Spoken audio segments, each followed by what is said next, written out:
साध्या भाषेमध्ये कथाभाग सांगण्याचा प्रयत्न करू।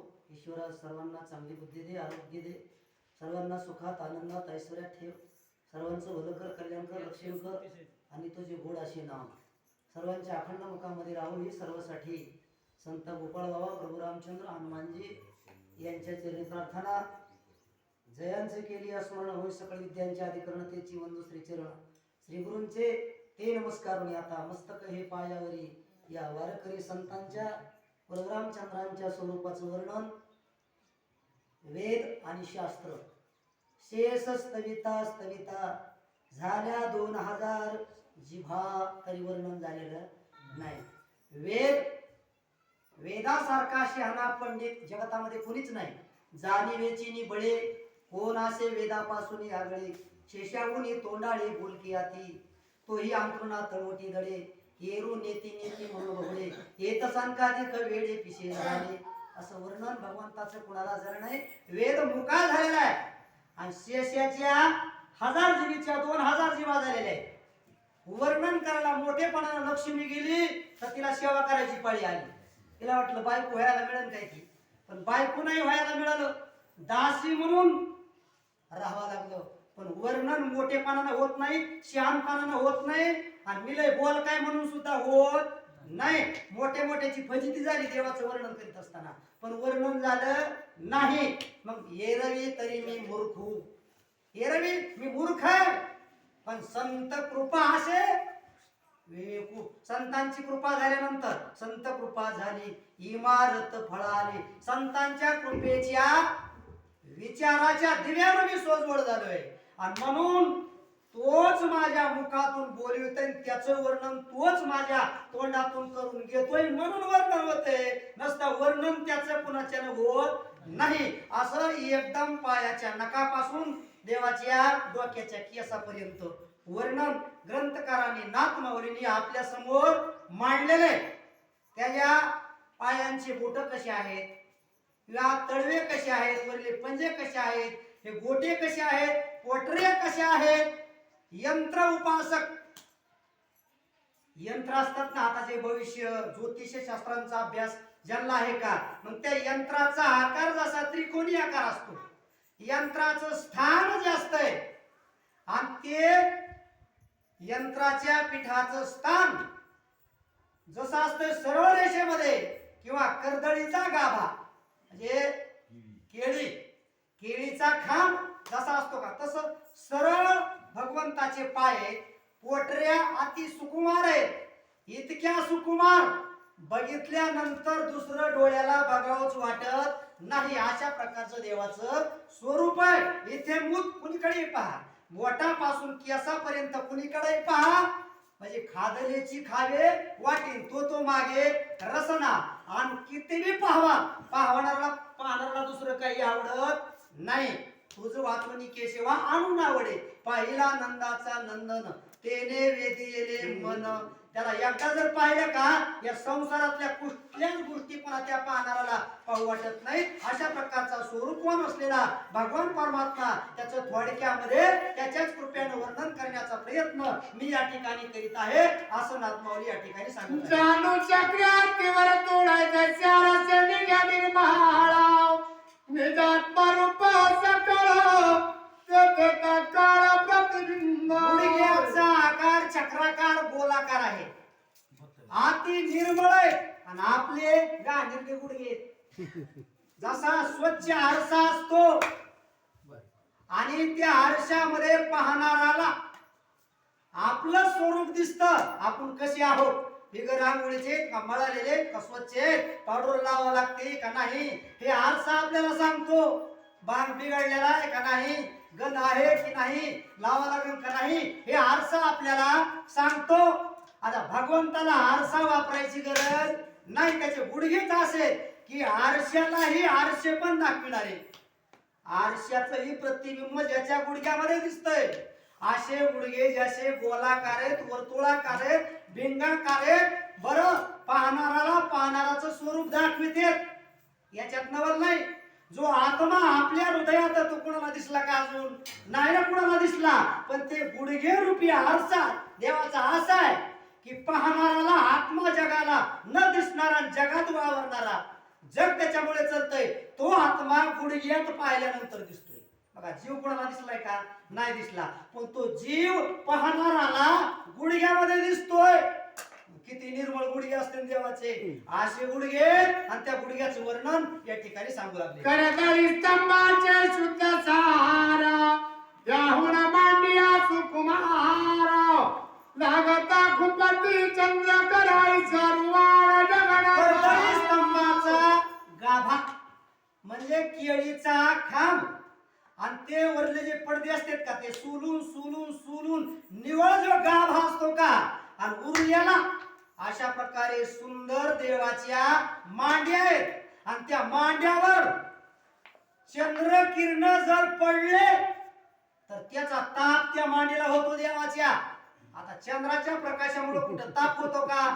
तापलेल्या माणसाला शांत करणारे चंद्र किरण आहेत. पण ते चंद्र किरण सुद्धा देवाच्या पायाला पोळतेत. मग किती सुकुमार असत्या मांड्या देवाच्या. इतक्या सुकुमार आहे की सुकुमार म्हणत असताना सुकुमार म्हणणाराचे शब्द कमी पडतात.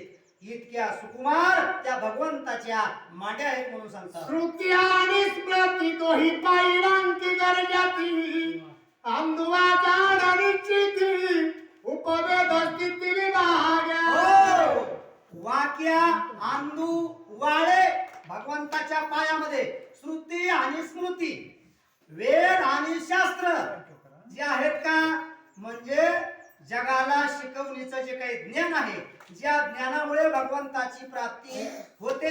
जे ज्ञान गुरुच्या उपदेशाशिवाय आणि गुरुच्या कृपेशिवाय प्राप्त होत नाही. जे ज्ञान प्राप्त झाल्यानंतर देवाची प्राप्ती होते याला श्रुती आणि स्मृती हे म्हणतात. म्हणजे ग्रंथ ते जगाला शिकवणीचे देवापर्यंत पोहोच करण्याचे ग्रंथ वेद शास्त्र. पण हे ज्ञानी म्हणून प्रसिद्ध झाले. देवाकडे जाणीव आणि नेणीव हे बाजूला ठेवून जावं लागतंय. त्यावेळेस देवाची प्राप्ती होते. जाणीव नेणीव भगवंती नाही हरी उच्चारणी पाही मोक्ष. जाणीवेचे निबळे तो वेदाला कळा नाही. कशामुळं? शहाणपणाच्या बळानं तो कळत नाही. मोठेपणाच्या बळानं कळत नाही. मी एक पंडित मी एक लय ज्ञानी याच्यामुळं तो देव कळत नाही. मग त्यांनी ठरवलं देवाची जवळीकता आपल्याला साधवायची. मग आता काय करावं लागल? देव राम रूपात अयोध्येच्या ठिकाणी दशरथ आणि कौशल्या यांच्या कुठी जन्माला आलाय ना. मग आपल्याला देवाच्या जवळ जायचे. मग कसं जाता येईल? शहाणपणानं तर काही जाता येत नाही. मग वेदाने आणि शास्त्रानं ठरविलं पायातले वाळे हे व्हायचं आपण. मग नाही का देवाचं दर्शन मिळायचं आपल्याला असा विचार वेदशास्त्राने केला.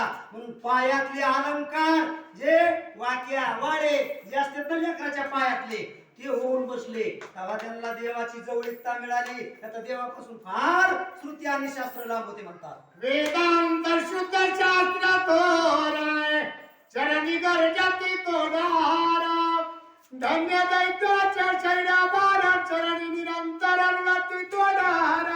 तोडर पायातले जे काही तोडर आहेत का काळ घातला तोडरी है की नाही. हनुमंतरायाने काम बांधवडी काळ घातला तोडरी. धन्य धन्य ते दैत्यांचे शरीर आहेत. भगवंताच्या हातानं त्यांचा मृत्यू झालेला आहे आणि तोडरामध्ये त्यांचे चित्र काढून त्यांच्या नावानं देवानं तोडर पायात घातलेले. आणि जे काही वेदांत विषय वेदांत म्हणजे अध्यात्म सखोल विषय पंचीकरणाचा विषय हा जो आहे का आणि ते तोडराच्या रूपानं खळ खळ खळ असा आवाज भगवंताच्या पायात देते. म्हणजे नुसते सांगण्याला ते अलंकार आहेत दिसण्याला अलंकार आहेत पण मोठमोठे ज्ञानी भक्त अलंकाराच्या रूपात देवाचं वास्तव्य करून राहिले. देवाची सेवा घडावा म्हणून अशा प्रकारचं वर्णन ग्रंथकार नाथमाऊली या ठिकाणी जगाचे गुह्य श्रीराम पुणे त्या गुह्याचे गुह्य लक्षाळा ते पावच ते कोण ते सुख संपूर्ण जानकी बोधी. गुह्याचं गुह्य जगाच्या गुह्याचं गुह्य म्हणजे गुप्त ठिकाण गुप्त ज्ञान जे की अर्जुना पुढेच प्रगट केलेलं आहे. स्वतःच्या पत्नीला सांगितलेलं नाही स्वतःच्या बापाला सांगितलेलं नाही स्वतःच्या भावाला सांगितलेलं नाही, स्वतःच्या माईला सांगितलं नाही, पण ते अर्जुनाला सांगितले. हे जगाचं गुह्य, कारण ते गुह्य ऐकण्याच्या लायक माणूस असावा लागतो आणि त्यावेळेस ते गुह्य सद्गुरु शिष्याला देत असतात. असं जे जगाला न कळणारं गुह्य, गुह्य ज्ञान, आत्म ज्ञान प्राप्तीचं गुह्य ज्ञान किंवा देव प्राप्तीचं जे काही गुह्य ज्ञान आहे, जे जगाचं गुह्य आहे, जे जगाला कळत नाही आणि जे जगाला ऐकावं वाटत नाही, वेदांत ज्ञान जर सुरू झालं तर चांगल्या चांगल्याची फजिती आणि डोक्यावरून पाणी निघून जातं. त्याला गुह्य ज्ञान म्हणतात. आणि ते गुह्य ज्ञान ऐकण्याचे अधिकारी अर्जुनासारखे बाकीचे नाही, तिथं थांबू शकत नाही. त्यांना कधी झापडी लागण डोळ्याला. बलात्कारी जरे आणीला कथेशी लोढा घे निद्रा घेईल लोढाशी टेकून या. बळच एखादी व्यक्ती पोतीला आणावा, त्यानं खांबाला टेकन देऊन झोपी जावा मस्त का? त्याच्या ऐकूच वाटत नाही ना ते गुह्य ज्ञान, त्याच्या डोक्यावरून जातंय. त्याच्या डोक्यात तेवढा पैसाच नसल्यामुळे ते ज्ञान वरून वरून वरून असं फार तिकडं तळ्याकडे निघून जातं, पण ह्याच्या डोक्यात शिरत नाही. त्याला गुह्य म्हणतात. आणि या गुह्याचं गुह्य प्रभू रामचंद्र जगाच्या गुह्याचं गुह्य. म्हणजे गुह्य कुणाला कळणार? पायाचा महिमा सोये जाणे रमा प्रिय पुरुषोत्तमा तेने झाली. तिला पायाचं महत्व माहिती आणि गुह्याचं महत्व तिलाच माहिती. म्हणून देवाची जवळीकता पायाजवळ त्या लक्ष्मीला प्राप्त झालेली आहे. कुणालाही देवाचं ज्ञान आकलन होऊ शकत नाही म्हणतात. स्वया चित्रातले मनोहाराय आणि पुढीलांच्या आधी चित्राव तोची कासेची पितांबर तेजे दुर्गार दैदिप्यमान कमरेला पितांबर पिवळ्या रंगाचा, कासे कशीला पितांबर, असा पितांबर आहे. देवाची लाज तर त्यानं राखलीच, पण दुसऱ्याची सुद्धा लाज राखणारा, दुसऱ्याचे गुन्हे पण भरून काढणारा, कमीपणाला मोठेपणा देणारा, स्वतः तर मोठेपणा आहे पण त्याच्या कासेला जे लागतील त्याचा कमीपणा जाऊन त्याला मोठेपणा प्राप्त करून देण्याची ताकद ज्याच्या कंबरेच्या पितांबरामध्ये आहे. भवसागर तरता कार्य करीतसा चिंता, पहिलं तरी उभा दाता कटी कर ठेवूनिया, त्याचे पायी घाला मिटी मोल नेगे जगजेटी, भावा एकासाठी खांदावा हे आपुल्या. असा तो भगवान परमात्मा का? कारण त्यानं सांगितले कमरावर हात ठेवून तुम्ही आता भिवू नका. भवसागराचं पाणी फक्त इतकंय. तुम्हाला मी खुणेनं सांगतोय, मी हात माझ्या कमरावर ठेवलेले, तुम्ही या माझ्या कमराला धरा. कमराच्या वरी पाणी नाही, पण कुणाला? माझ्या भक्ताला. आणि माझे जे काही भक्त नाहीत का, आणि ते जर माझ्या भक्ती व्यतिरिक्त जर भवसागर तरुणाऱ्याचा प्रयत्न करतील तर त्याच्या डोक्याच्या केसाच्या वरी पाणी बुडून बुडून त्याचा जागेवरच मृत्यू होणार. माझे जे भक्त त्याला कमरा इथंच पाणी, असं देवानं विटेवर उभा राहून कमरावर हात ठेवून सांगितलं आहे. असा तो भगवान परमात्मा आहे, असा त्याचा तो पितांबर आहे. पुढे काय सांगू लागले? पितांबर श्रीराम आकाशे सिनागरा निगमावेसी तेनेची तो अनायासी गुह्य गुह्यासी पावला. गीत पितांबर जो आहे का, गुह्य गुह्यासी पावला.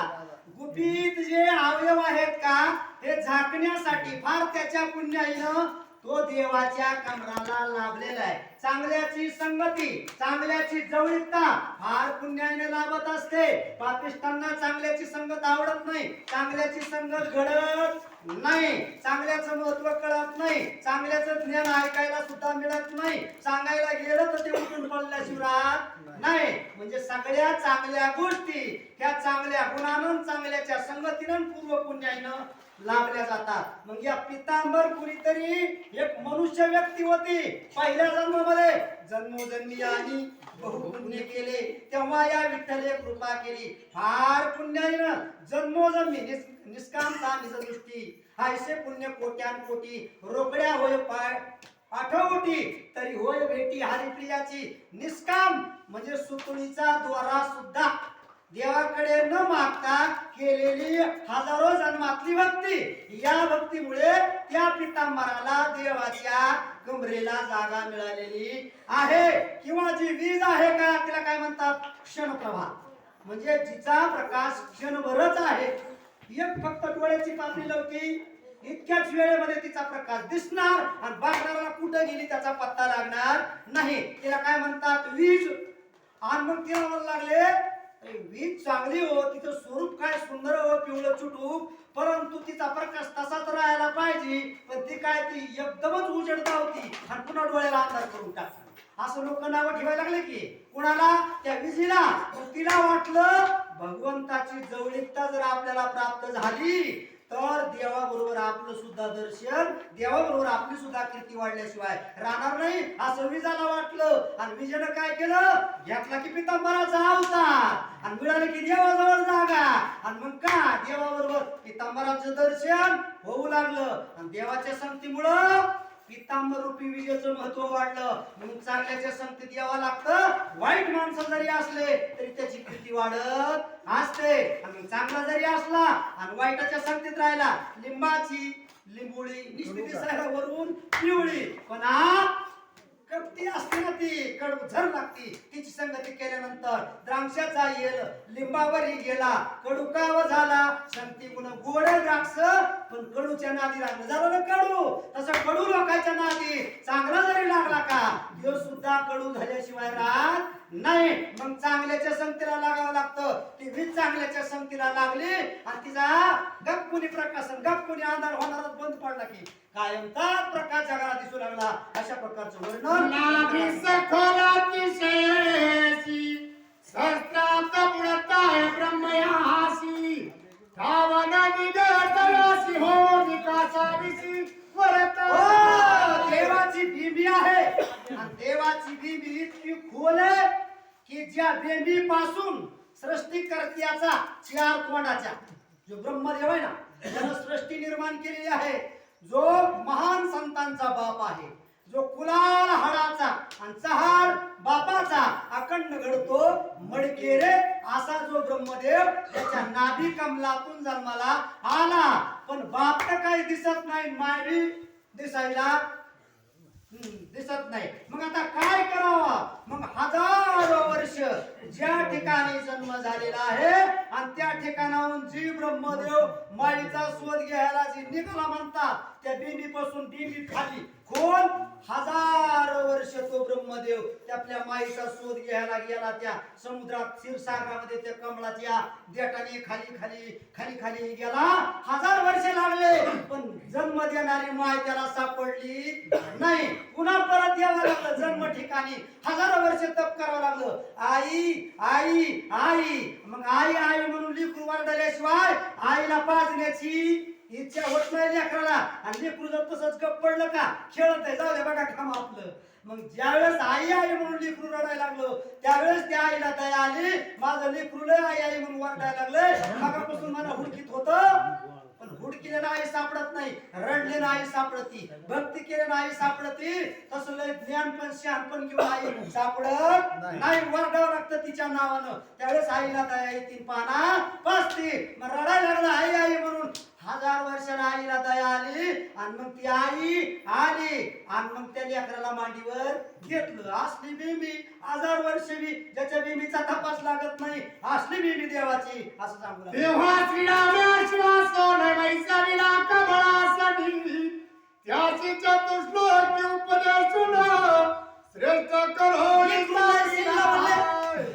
1000 वर्ष तप माझ्या लेकराने केले, 1000 वर्ष माझ्या नावानं रडून रडून छाक माझं लेकरू झाले. म्हणून बापाला दया आली की विष्णू पारण्यात नेला, जन्म दिला लेकराला. मग त्याची दया कोण करणार, लेकुराचे हित जाणे माहुलीचे चित्त. मग दया आली, मग त्याला आश्वासन दिलं, थापटिलं, त्याचं रडणं बंद केलं आणि त्याला असा बोध केला पुन्हा कधी लेकरू रडू नाही, पुन्हा त्याला आईची कधी गरज पडू नाही. लांब गेली काय आणि जवळ असली काय, त्याला वाटावं की आई माझ्या जवळच आहे, मला आता आईची गरज गरज नाही असा आपल्या आईच्या ज्ञानाचा आईनं त्या 4 तोंडाच्या बाळाला असा बोध केला. पण कसा केला बोध? हंस रूपात बोध केला बघा. 4 श्लोकामध्ये बोध केला का? म्हणजे हंस रूपी ब्रह्मा, उपदेशी श्री हरी, चतुश्लोकी 4 भागवतामध्ये 4 श्लोकामध्ये हंस रूपात ब्रह्मदेवाला प्रश्न केला सनत कुमारांनी. प्रश्न केला सनत कुमारांनी. चित्त विषयामध्ये का विषयात चित्त याचाच घोटाळा कळला ना सृष्टी हाकणाऱ्या या ब्रह्मदेवाला. त्यावेळेस भगवंतानं हंसाचं रूप धारण केलं आणि त्या हंसाचं रूप धारण करून बिघडलेल्या लेकराला लय परपंचात अडकलं म्हणजे बिघडत असतं हे डोकं माणसाचं. किती विज्ञान असू द्या हे सृष्टी हाकू जड पडलं डोकं म्हणून लेकराच्या प्रश्नाला उत्तर काय द्यावा हे ब्रह्मदेवाला त्या ठिकाणी कळना. मग माझ्या लेकराला येड समजिते ना सृष्टी करता असून त्याला जर लेकराच्या प्रश्नाला उत्तर देता येत नाही म्हणल्यावर माझ्या लेकराला किंमत जगात राहणार नाही. लेकराची दया आली आणि बाप हंस रूपात आला आणि 4 श्लोकामध्ये उपदेश केला. तोच म्हणजे भागवत एकादशी.